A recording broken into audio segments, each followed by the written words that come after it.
Hi అందరికీ. అందరు ఎట్లున్నారు? నేనైతే మంచిగా ఉన్నా. మేమైతే మామిడి తోటలకు వచ్చినాం. ఈరోజైతే మా వంట చేసుకొని ఇక్కడే అందరం తినేద్దామని డిసైడ్ అయ్యి ఇంకా మామిడి తోటకైతే వచ్చేసి కోడిని అయితే కోసేసినాం. కోసిన తర్వాత కట్టెల పొయ్యి మీద అయితే నాటుకోడి కూర అయితే వండుతున్నాను నేనే. వండడం ఎట్లా వండుతున్నానో చూడండి. కట్టెలన్నీ ఇంకా ఇక్కడే ఉన్నాయి, తోటలోనే ఉన్నాయి. తీసుకొచ్చి అగ్గంటి పెట్టి రాళ్ళతో పొయ్యి పెట్టేసి 3 రాళ్ళు తీసుకొచ్చి పెట్టి దాని మీద అయితే బాసన, మేమైతే బాసన లేదా గంజ అని అంటాం. గంజ అయితే పెట్టిన కూర వండడానికి. ఇప్పుడు మంటతో గంజ అయితే వేడెక్కుతుంది. వేడెక్కిన తర్వాత దాంట్లో కొంచెం నూనె వేయాలి. అంటే మేము దాదాపు ఒక 4 కేజీల వరకు చికెన్ వండుతున్నాం కదా, దానికి ఒక 1/2 కేజీ వరకు అయితే నేను ఆయిల్ వేస్తున్నా. కట్ చేసి తీసుకొస్తే పోతుందని రంగా ప్యాకెటే తీసుకొచ్చుకున్నాం అన్నట్టు. ఇప్పుడు గంజిలో పోస్తాను నేను నూనె అయితే.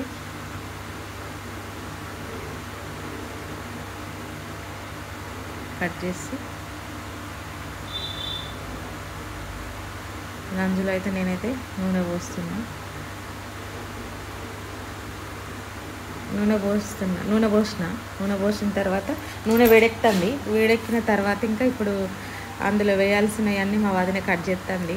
ఆలుగడ్డలు, పచ్చిమిరపకాయలు, ఉల్లాకులు, ఎల్లాకులు అన్నీ కట్ చేస్తుంది మా వదినే. కట్ చేసి పుదీనాకు అన్నీ కట్ చేసిన తర్వాత ఇంకా నూనె వేడెక్కిందేమో చూసుకొని ఇంకా అందులో వేసి కూర వండడం అన్నట్టు. చూడండి, మా వదిన అయితే కట్ చేసి ఇచ్చింది, మొత్తం కోసి ఇచ్చింది.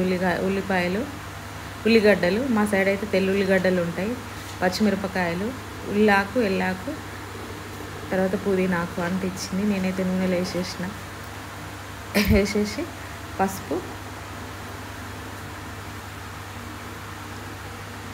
బగారా ఆకు సామాన్లని, మసాలా దినుసులు ఆకులు అన్నట్టు అన్ని వాటర్లో కడిగేసుకొని ఇంకా వేసేసుకున్న తర్వాత అల్లం ఎల్లిగడ్డ పేస్ట్, తర్వాత పసుపు, తర్వాత ధనియాల పొడి అన్నీ వేసుకొని కలుపుకోవాలి. ఇక నేనైతే ఇంకా మసాలా దినుసులు అయితే అన్నీ వేసేసిన తర్వాత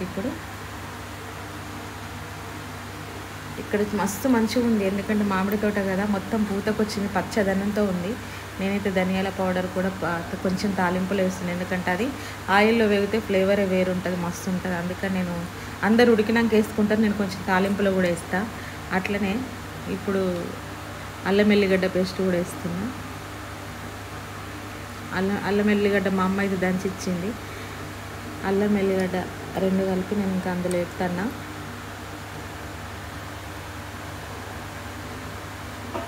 ఇవన్నీ వేగేలోపు మా వదిన ఏం చేస్తుందంటే చికెన్కి ఉప్పు, కారము, పసుపు, తర్వాత అల్లం ముద్ద, ఎల్లిగడ్డ ముద్ద అన్నీ కలిపి కొంచెం నూనె వేసి మంచిగా కలుపుతుంది అన్నట్టు. ఎందుకంటే చికెన్ ముక్కలకి అదంతా పట్టుకునేలాగా ఉప్పు వేసి మంచి ఇదంతా నూనెలో ఫ్రై అయ్యేంత వరకు మా వదిన అది కూడా ప్రిపేర్ చేస్తుంది. చూడండి ఎట్లా ప్రిపేర్ చేసిందో.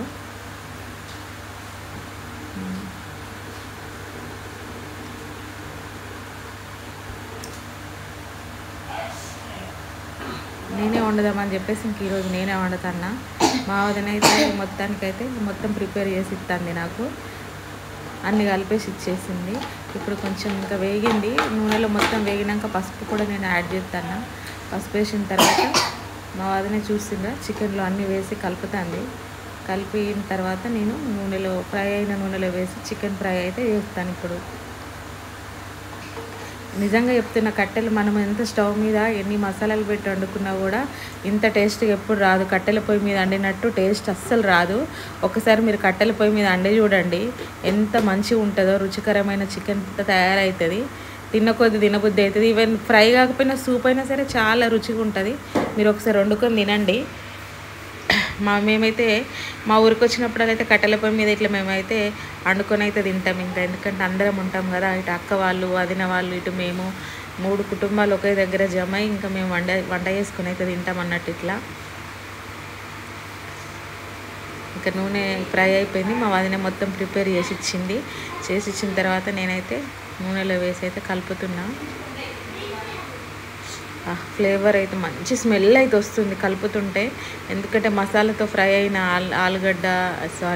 ఉల్లిగడ్డ, తర్వాత అల్లం ఎల్లిగడ్డ పేస్ట్ అవన్నీ వేసినాం కదా, మసాలా అన్నీ వేసినాం కదా, ఆ వాసన అయితే గుమగుమలాడుతుంది ఇప్పుడే. తర్వాత కారపొడితో ఆల్రెడీ మనం కలిపి పెట్టినాం కదా, అందుకే ఇంకా కొంచెం కూడా వేస్తున్నాం. ఎందుకంటే మా ఇంట్లో మేము కారం ఎక్కువ తింటాం, అందుకని కారం ఎక్కువ వేస్తున్నాం.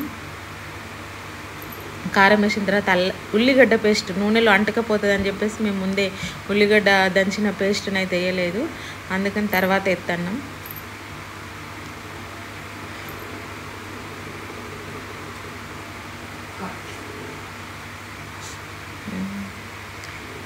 అసలు పల్లెటూరుకి వస్తే కట్టెలు కానీ ఏవి కానీ కొనాల్సిన అవసరం ఉండదు, ఎందుకంటే అన్నీ మన చుట్టుపక్కలే ఉంటాయి.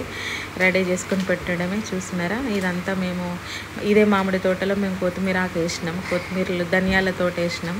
చూడు, ధనియాల కాయలు కూడా కాసినాయి, అందుకని చెప్పేసి మేము కొంచెం అంత ఆకు కోసం అని తెంపుకొచ్చి కూరలు వేయడానికని నేను తెంపుతున్నా. ఇట్లా తెంపి మంచిగా శుభ్రం చేసి కడుక్కొని కూరలు వేసేయడమే.